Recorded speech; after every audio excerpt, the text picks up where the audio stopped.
Hello প্রিয় বন্ধুগণ, অনেক দিন পর আবারও ফিরে এলাম আরও একটি নতুন ভিডিওর সঙ্গে।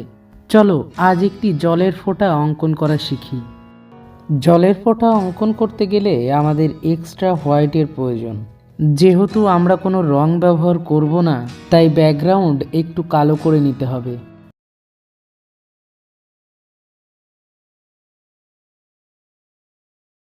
এবার আমরা যেখানে জলের ফোঁটাটি তৈরি করব সেখানটা একটু মুছে নিতে হবে।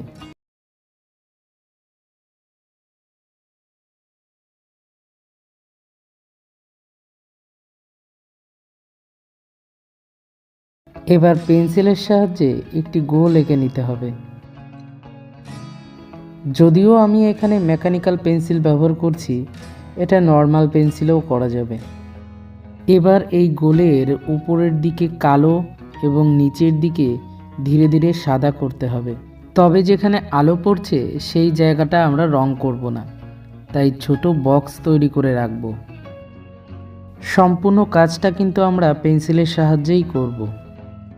এবার উপরের দিকে কালো রেখে ধীরে ধীরে নিচে যত আসব তত সাদা হয়ে যাবে। ছবি আঁকা কোনো ব্যাপারই না, ধৈর্য সহকারে আঁকলে সমস্ত কিছু সম্ভব।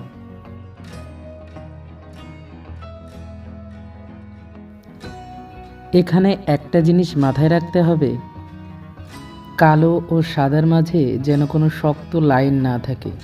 ধীরে ধীরে আবছা হতে থাকবে, যাতে একটুও বোঝা না যায়।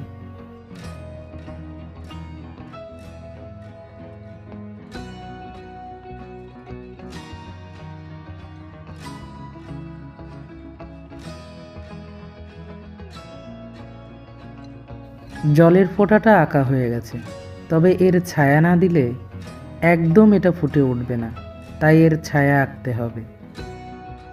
ছবি মানেই আলো আর ছায়া, আলো ছায়া যত ফুটে উঠবে তত সুন্দর হবে ছবি।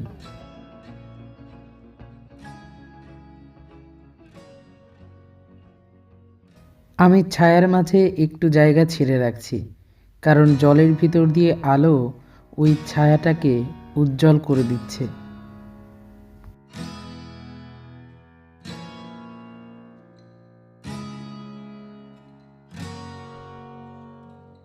ও হ্যাঁ, শেষ পর্বের সঠিক উত্তরদাতা ছিল রহমান।